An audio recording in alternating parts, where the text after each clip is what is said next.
Distinguished Head of State, Excellencies, dear Mrs. Holmes, ladies and gentlemen, allow me to forget for a moment that I am part of this wonderful organization, the Hunger Project, and to pay a special homage to Joan Holmes. Without her, this organization wouldn't have achieved what she has achieved along the years.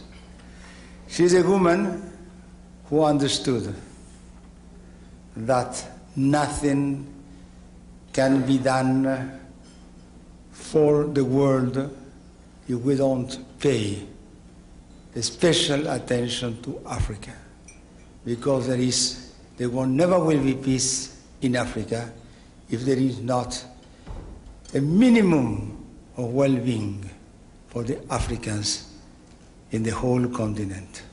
I am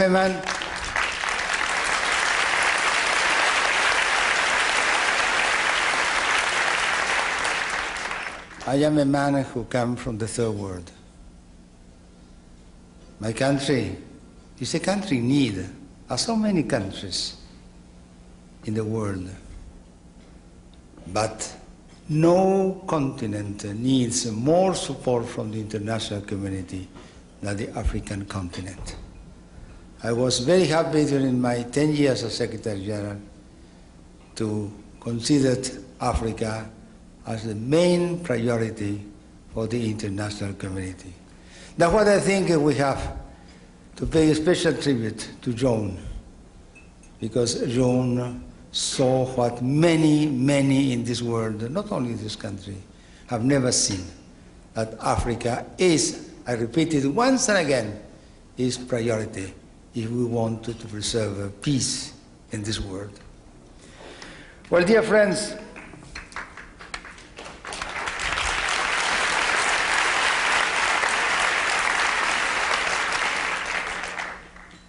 I am delighted to be with you this evening to present the Africa Prize for Leadership to this great son and daughter of Africa. There can certainly be no more fitting occasion to present this award than today, the 50th anniversary of the United Nations. A day when all the world must reflect on how to meet the great challenges facing our global community.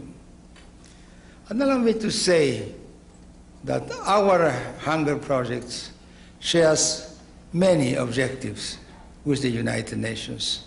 That's why we considered that what we are doing is a way of contributing of what is the duty of the United Nations to help Africa. During my years as Secretary General of the United Nations, as the world community confronted the terrible tragedy of famine across Africa 11 years ago, two things were clear. One, that Africa's problems were global problems and would require global solidarity. And two, that primary responsibility for building a better future for Africa resided with the African people themselves and their leaders. We saw then, as we see now, that Africa's future depends on leaders of vision and effectiveness who are committed to the well-being of Africa's people. This is why the Africa Prize is so important. It encourages Africa's men and women to step forward as leaders. It helps define the qualities of leadership that are required. And it alerts the world community that there are indeed leaders in Africa worthy of greater support. All of you here in the Hunger Project who have created the Africa Prize and supported it year after year are to be congratulated. Africa Prize laureates are individuals who have demonstrated their leadership at every level and every sector of society from every corner of sub-Saharan Africa. Heads of states, as well as leaders of village movements, scientists, educators, and entrepreneurs, women as well as men. We see their courage, effectiveness, and sometimes personal sacrifice. Some even face imprisonment for their deeply held convictions, as is presently the case with General Obasanjo, an African Prize laureate, another leader committed to democracy. I would like to pay a special tribute to all of them.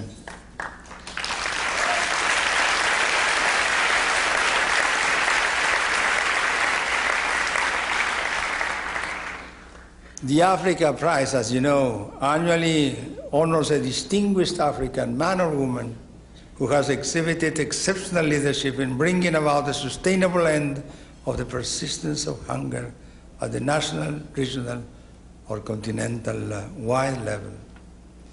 The 100,000 cash award shared each year by the laureates is to further their work for the sustainable end of hunger. In every case, laureates have invested these funds in ways that are making a difference in the lives of African people. Distinguished heads of state, excellencies, ladies and gentlemen, the first prize we will present tonight is to Joyce Mungerera, Executive Director of YWCA in Uganda.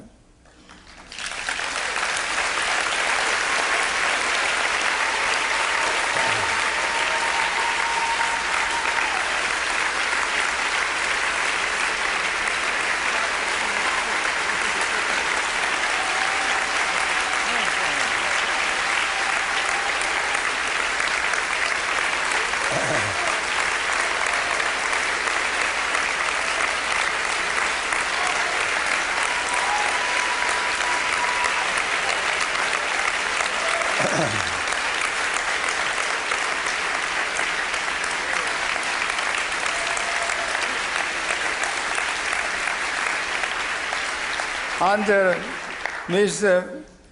Mungerera's dynamic leadership, her organization has grown into a respected and powerful force for literacy, family planning, and for improved incomes of rural women.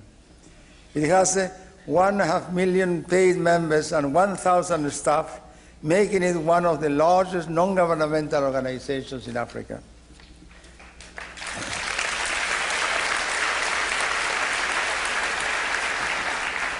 Ms. Mungerera was instrumental in keeping her organization alive during the 1970s, when the Idi Amin dictatorship dismantled Uganda's non-governmental organizations.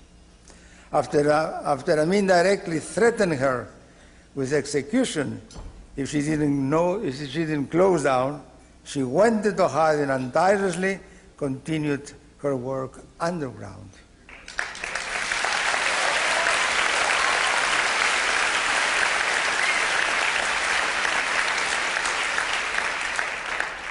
Today, Joyce Mungerera and her organization are trusted and respected grassroots advocates.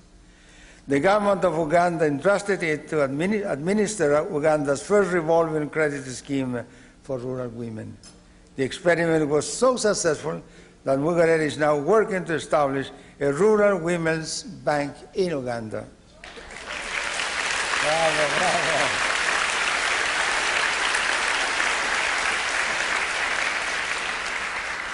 You know, he was nicknamed General Joyce. She played a leading role in building one of the world's strongest networks for women's literacy. From mobilizing village women to representing rural Ugandans at international forums such as the Cairo Population Conference, and lately to the Beijing Conference, Joyce Mungerera is an inspiring example of a strong, incorruptible, grassroots leader who is creating a new future for the women of her country.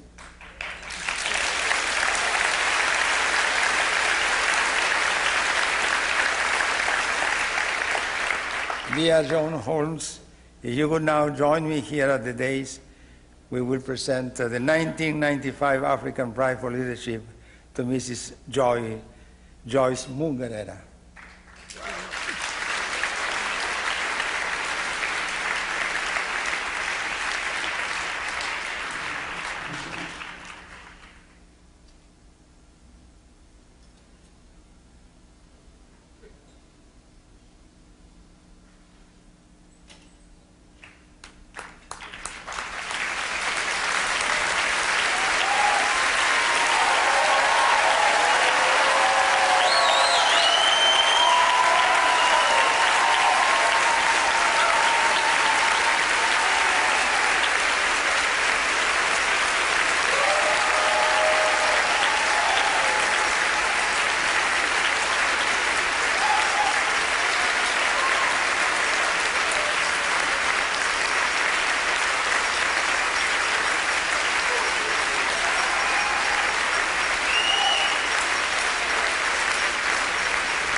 Mr. Chairman of the International Jury, Mr. Chairman of the Global Board of Directors, Ms. Holmes, President Nujoma, distinguished heads of states, Your Excellencies, distinguished guests, friends of Africa from around the world. I have the honor and the privilege of being given this opportunity to make my statement on this important occasion. For the last 30 years, I have worked with the Young Women's Christian Association of Uganda in the area of development.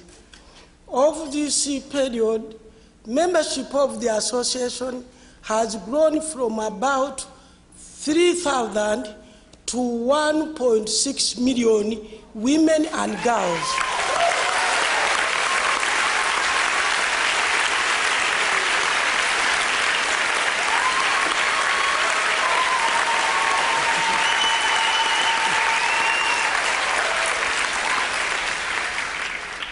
More than 90% of Ugandan's population live in rural areas, and for the most effective and best results in development, these people have been involved in the political, social, and economic programs. They have been informed about what goes on and what the national administration requires of them. Agriculture has been at the forefront of the desired national economy. The Uganda climate permits all citizens to grow crops all year round. The Uganda soil can allow all crops to grow, provided people have been given the right knowledge. Some of the land is so fertile that it does not require extra fertilizers. Through the Ministry of Agriculture, emphasis has been put on helping women to take agroforestry farming and use compost manure instead of fertilizers. More than 80% of Ugandan women work on farms, and YWC of Uganda has a full department to cover this area. Every family grows enough food for consumption and surplus for marketing. The income of most families comes from garden produce, and women are encouraged to open up small stores in the markets to sell their surplus food. We make sure that the over 10,000 YWCA clubs scattered all over the country have stores in the nearby markets. Food security. As a measure to curb food shortage, the YWC encourages women, particularly in rural areas, to store food in granaries where it can be preserved for longer periods. Foodstuffs, vegetables, and fruits are dried in the locally made solar dryers. Solar energy is free energy, and this has helped women in rural areas to generate more income to support their families because they are now able to export the dried foods such as tomatoes, cabbages, eggplants, cassava, potatoes, bananas, etc., to outside markets. Mushroom growing has captured the biggest market since it can be grown even in urban areas. It is encouraging to note that many women have now become involved in the marketing of other produce like beans, groundnuts, simsim, millet, and sorghum. Literacy project. Today, YWC of Uganda has a membership of 1.6 million women and girls, and with such a big membership, it was realized that basic education was an important requirement for women's participation in rural development programs. The YWCA therefore took it as a priority for meaningful development. With the support of Laubach Literacy International, we have recorded tremendous successes. In 1970, we recorded 25% literacy for women throughout the country. And in 1980, due to hard work in the rural areas, the number rose to 40%. To date, a record of 45% literacy for women has been realized. Women have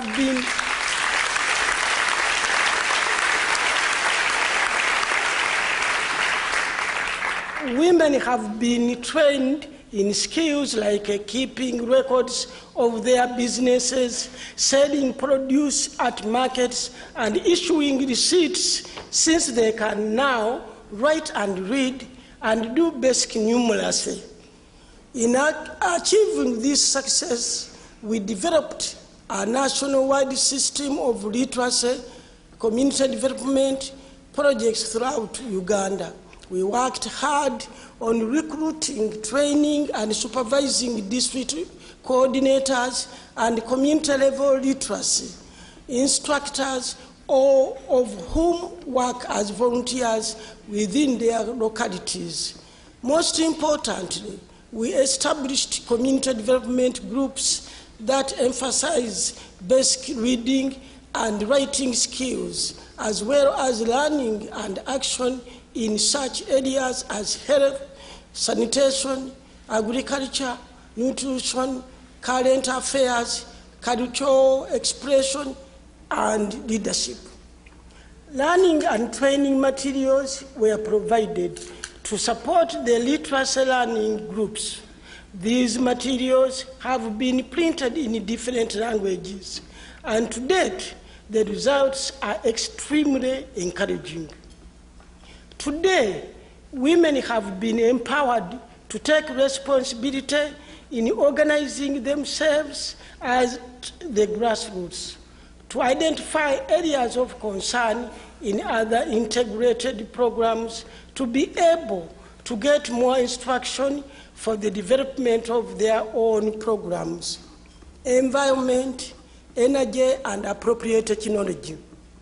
As the new technologies came in the beginning of 1980, the people of Uganda concentrated on energy conservation. YWC of Uganda carried out research in 1982 to establish the kind of energy used for cooking in different parts of the country among the grassroots women. It was discovered that 95% of the rural people used firewood, and in the urban areas, 3 types of cooking energy were established, namely electricity, gas, and charcoal from timber or wood. Courses were planned to educate the indigenous people on how they can get an alternative to firewood. 1,000 extension workers were trained to carry out demonstrations in different parts of the country on making charcoal and mud-improved stoves that could consume fewer pieces of firewood instead of large quantities, which resulted in cutting down trees and killing the environment. In addition to stoves, every family was encouraged to plant trees to replace those which had been cut. In 1987, we established a new type of charcoal, briquettes, in replacement of wood charcoal for use both in rural and urban areas. These briquettes are made out of charcoal wastes, sawdust, stalks of leaves, coffee husks, rice husks, small pieces of timber, potato and banana peels, and animal dung.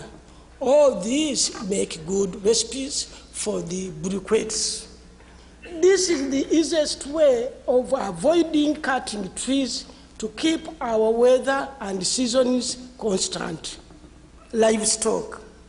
Uganda has a good climate.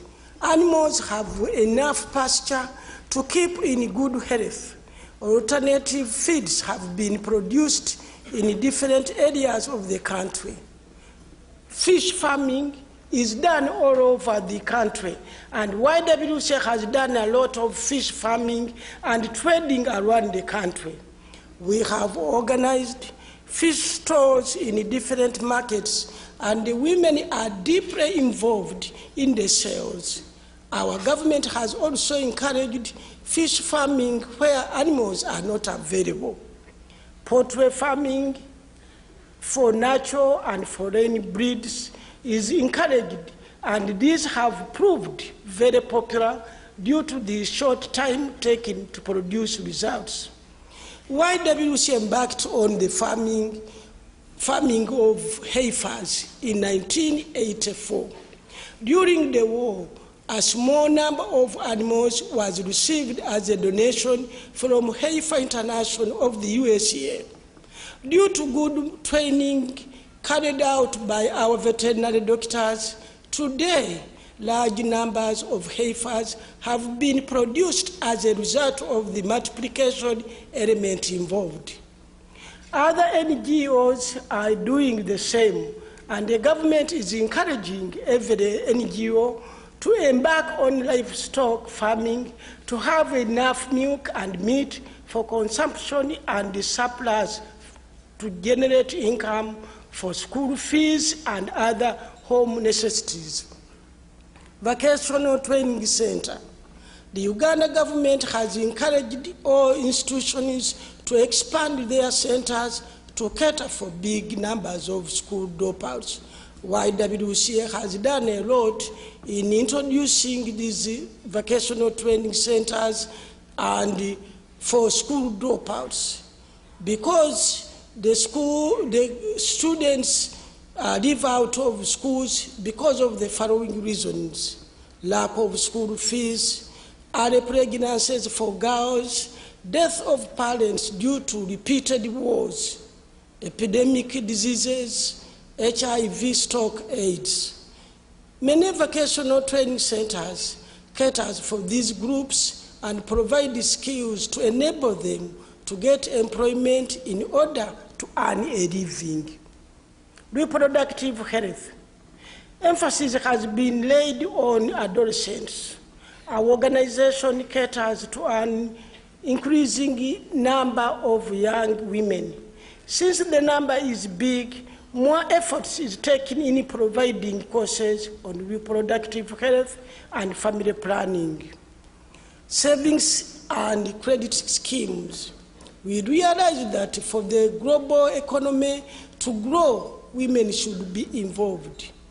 They play an important role in the development of the country, socially, politically, and economically, and in that of their families. The global economy is one of the main sources of the country's development.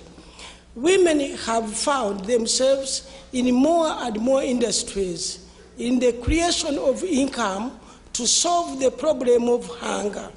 Indigenous women have done a lot in this direction, but they need a lot more training and access to credit in order to improve their revolving funds. YWCA realized that a lot had been done in different parts of the country through revolving programs in groups and individually. Under the organization's planning, YWCA established a well-arranged program on savings and credit. Good management has been put in through sections of deposits, withdrawal, inspection, application, approval, and payment. This association feels that we focus on individual members to improve family income and the education of children. It is hoped that this project will assist the women to expand their animal farming and fishing, vegetable growth, mushroom growing, and planting of citrus trees.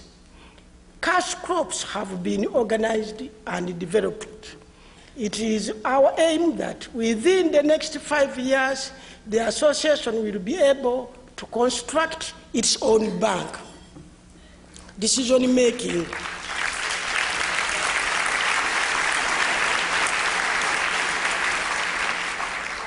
Global discussion is to help women get new ideas in decision making, particularly in getting access to exportation and importation.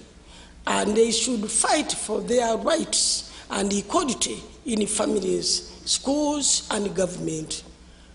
When two heads are put together, better results are likely to be realized. Peace. Wars and internal conflicts should end to encourage more food growing and planning to end hunger. In my conclusion, I wish to conclude my statement by expressing my most sincere gratitude to the organizers of the Hunger Project for considering me to be worthy of receiving this most important award for the year 1995.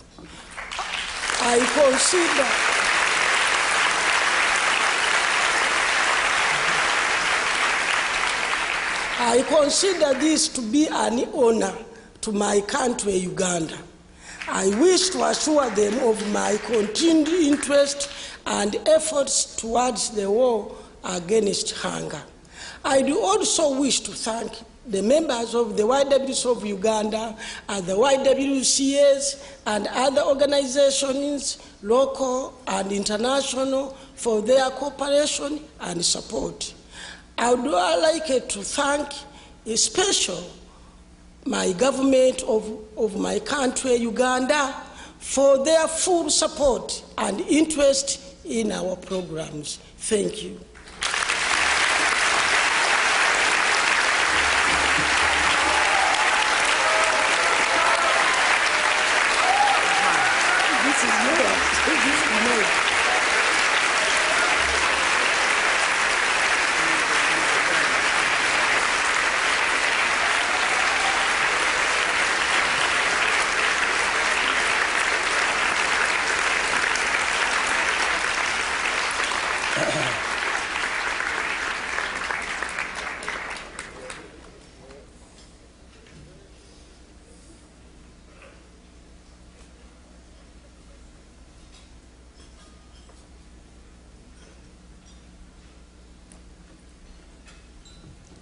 Distinguished Head of States, Excellencies,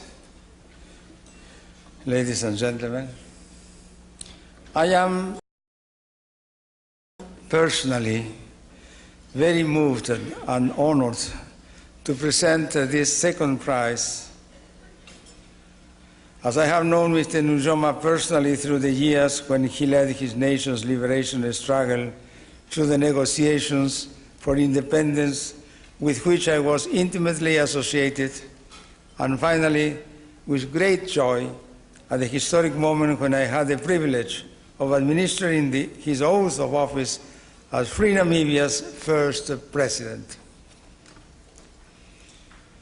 President,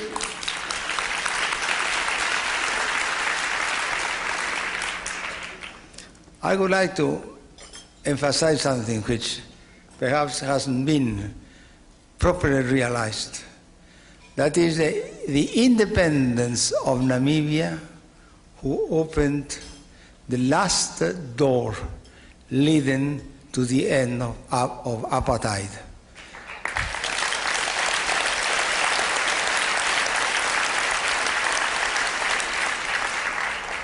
And for that, we are very much indebted to our distinguished friend, Sam Nujoma.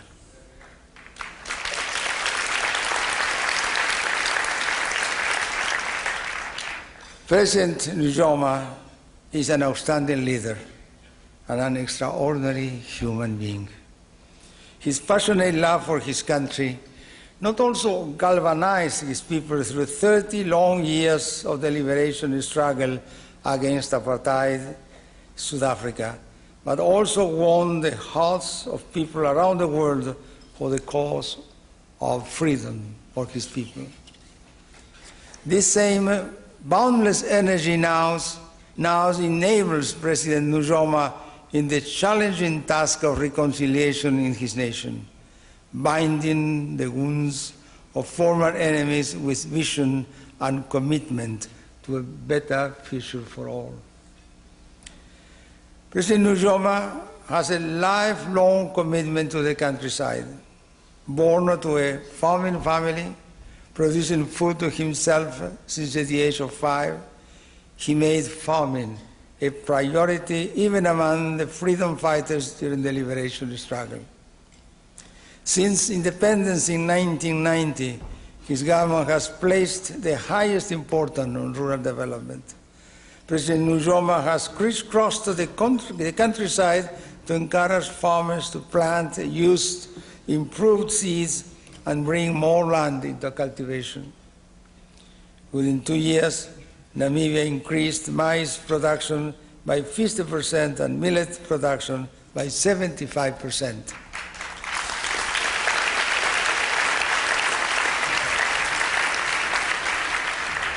And his government has invested heavily in Namibia's most important resource, her people. It has raised expenditures in the health and education sector to 30% of its budget, one of the highest levels in Africa. Namibia has dramatically improved the school attendance and child health care, particularly among the black population.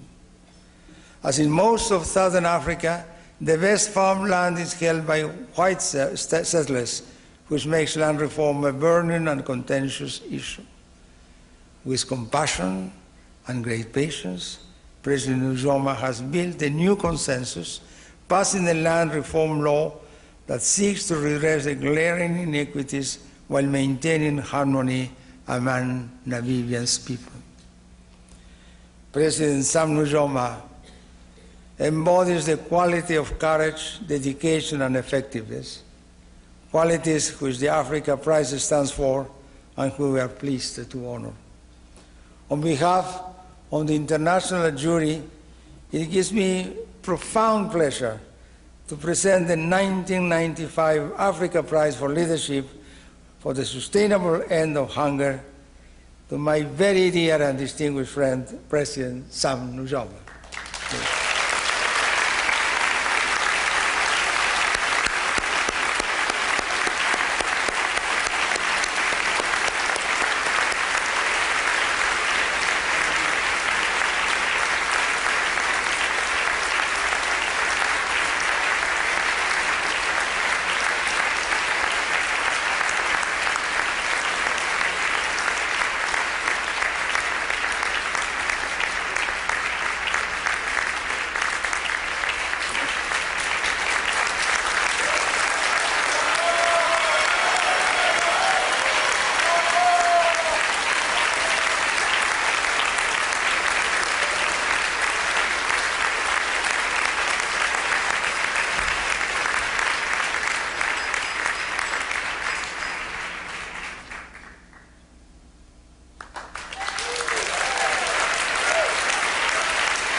Your Excellency, Dr.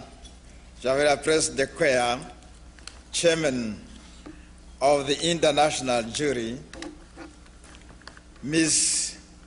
Joanne Holmes, President of the Hunger Project, Excellencies, Heads of State, Honorable Prime Ministers, distinguished guests, ladies and gentlemen, I'm honored to stand here before you and the world to accept the 1995 Africa Prize for Leadership for the Sustainable End of Hunger. At the outset, I would like to express my appreciation to the international jury for having selected me as one of the recipients of the prize this year. I regard this award as a recognition of the efforts that the people of Namibia have made and are still making in attaining national and household food security. I am accepting this prize not only on my own behalf, but also on behalf of the people of Namibia.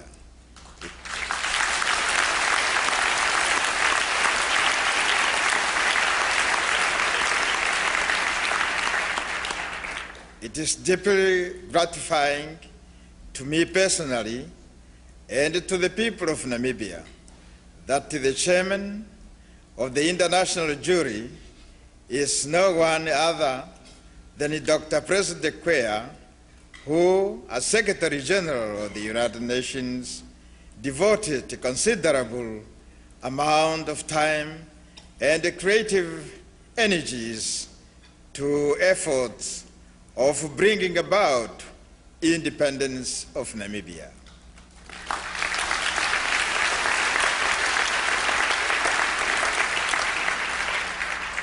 He presided over the birth of independent Namibia and installed me as the first president. Our people have a great admiration and affection for you, sir.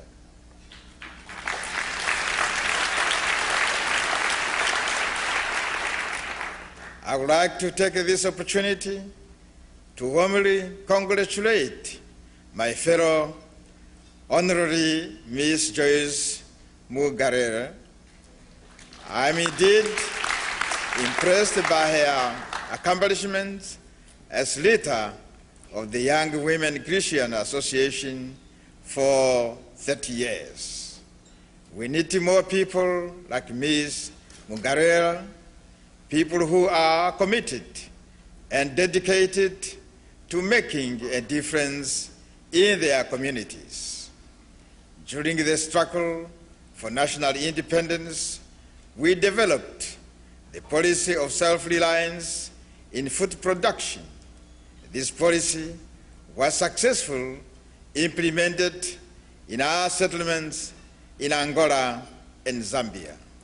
We also trained, with the generous support, a number of agronomists, agricultural technicians, and engineers who are today making a contribution to food production in independent Namibia. At independence, government of the Republic of Namibia placed national and household food security on top of its agenda. During the first year of independence, we mobilized the farmers to increase food production by bringing more land under cultivation on the one hand and by increasing the yield per unit on the other. Inputs and technical advice were provided, which resulted in increased maize production by 50% and millet production by 75%.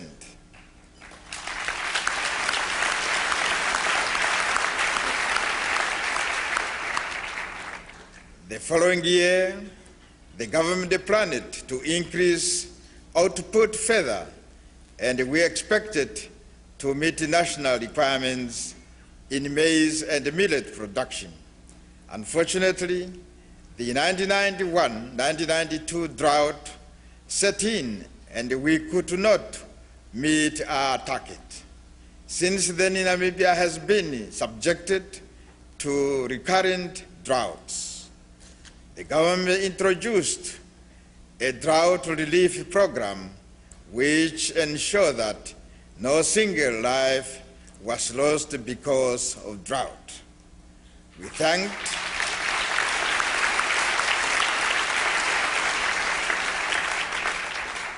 thanked the international community for its generous assistance to our drought relief.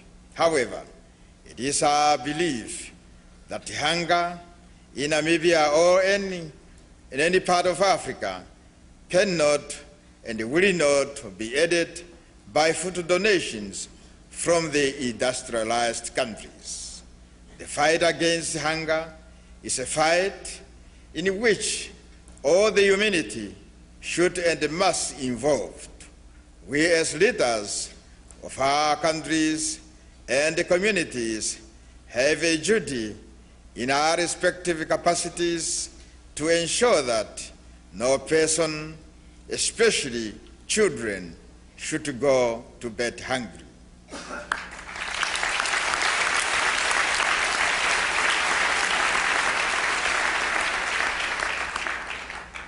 This is a responsibility that all of humanity must age up to. We must now redouble efforts to ensure that poverty, hunger, and disease no longer stalk our children and our nations.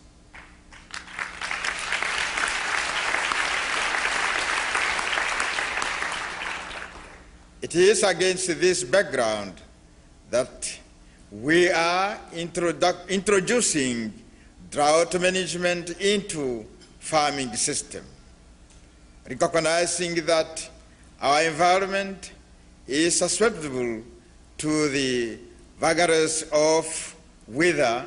We have created an infrastructure which underpins sustainable food production.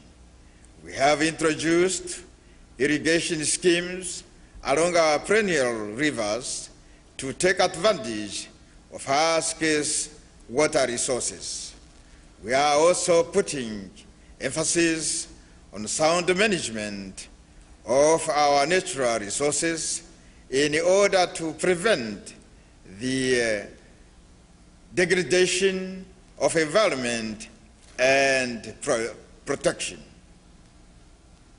Biodiversity for sustainable development. While we invest in improving yields in food production, there is another aspect of social investment that cannot be neglected or relegated to the back seat. I'm talking here about training. Training is the best way to equip people with the necessary tools to fight against threats to existence and human survival. It is training that will, in the long run, stand us in good stead through the acquisition of the necessary technical skills and knowledge. We have initiated programs for the small-scale farmers and put in place extension services. These services to farmers, both commercial and communal, have also been improved. Agricultural extension officers have been posted to every region in the country to give much needed advice to farmers. The Ministry of Agriculture has introduced a tractor program whereby government tractors are used to plow the fields of those who may not have access to such services. In addition, the Agricultural Bank provides loans and other financial services to farmers around the country. Mr. Chairman, we have recognized, and I think every developing nation should recognize agriculture as the backbone of our economies. 70% of our people are directly or indirectly dependent on agriculture. I am personally convinced that unless a country has the capability to feed its population, no social or economic development can take place. What the people need first and foremost is food security. Only then will they be able to focus their energies on other developmental endeavors. In developing countries, particularly in Africa, women are the major producers of food. Hence, the government of Namibia recognizes that without the full and equal participation of women at all levels in the decision-making process, no development strategy can be successful.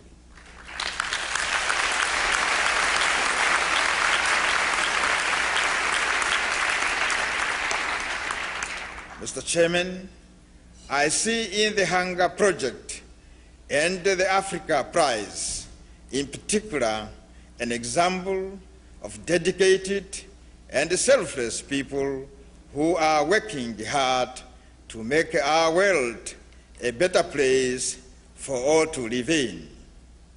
I would like to commend the Hunger Project organizers for their commitment to serving humanity.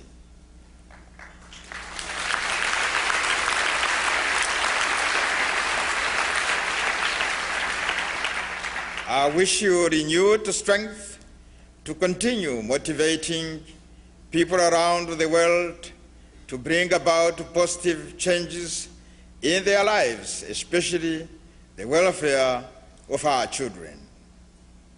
In receiving this prize, I cannot help but to think about the thousands of children in many war-torn countries, particularly in Africa. My hope is that the day will soon come when we will no longer need to address the global agenda, hunger, as a threat to humanity. A day when hunger will effectively be eradicated for now. However, the fight must go on. Mr. Chairman, once again, allow me to thank those eminent persons who nominated me for the 1995 Africa Prize for Leadership for the Sustainable End of Hunger. I will endeavor not to disappoint them and all of you, and will continue with my own efforts to fight hunger, not only in Namibia, but whenever I can make a contribution.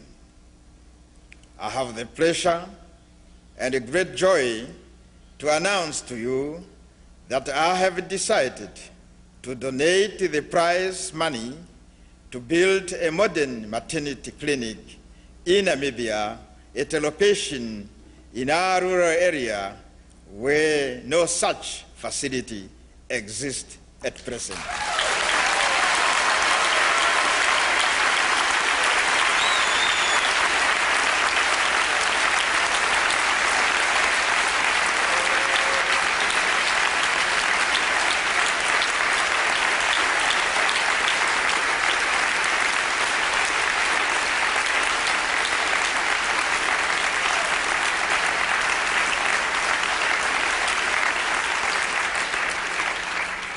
I thank you.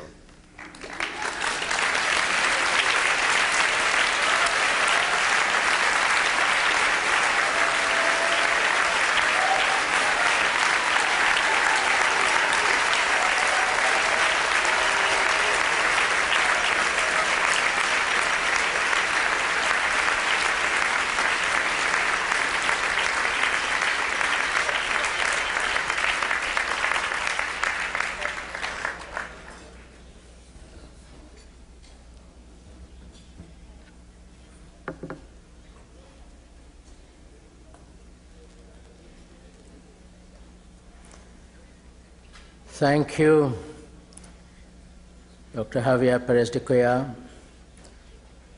President Ojoma, and Mrs. Mongarera for your inspiring words, for your great achievements, and for the leadership that we all know that you will continue to provide. We in the Hunger Project are greatly honored to have you as our laureates. Before we close, ladies and gentlemen, I would like to make one more presentation. The work of ending hunger will never be accomplished by one organization or by one government. It will be achieved by all sectors of society working together to advance what we just heard Joan Holmes described as the new human agenda. Building a common front for the end of hunger has long been a priority of the Hunger Project.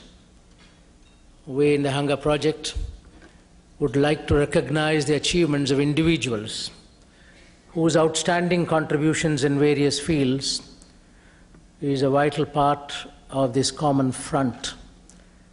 For this reason, we have created a new common front for the end of hunger, International Distinguished Service Award. I would now like to present these awards to individuals, if they could come forward, to two individuals. First, Dr. Kenneth R. Smith, Dean of the Chicago Theological Seminary, for his leadership in the field of education.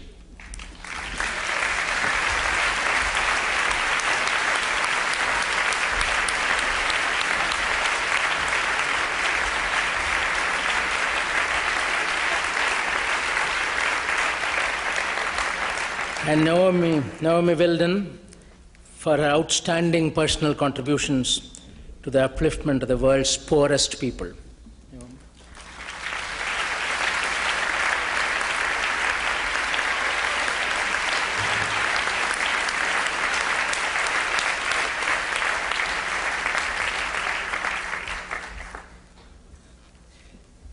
This brings us to the conclusion of tonight's ceremony. I would like to again thank the distinguished heads of state who have graced our dais this evening, Her Majesty Queen Noor for her active support for our work and for joining us this evening, the Prime Ministers, government ministers and diplomats,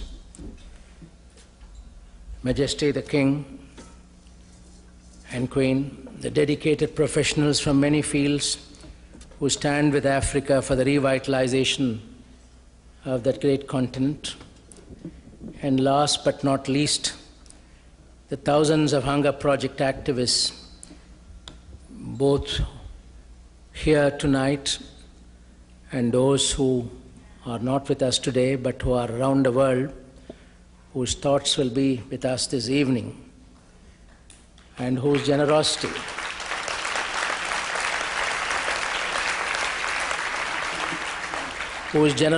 and personal commitment makes all the work of the Hunger Project possible. Before I invite you to enjoy the creativity and spirit of Africa as expressed through music and spend the rest of the evening as you would like, May I end by quoting what Mahatma Gandhi in my country once said, and I was reminded of it when President Najoma was talking.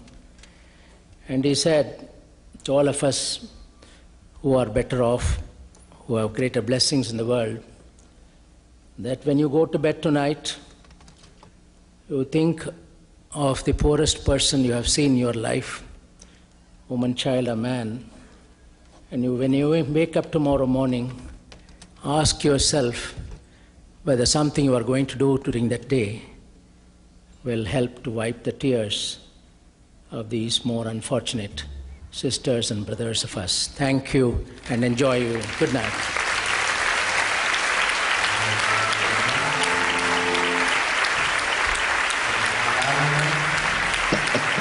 Please listen to the example sounds of Royal.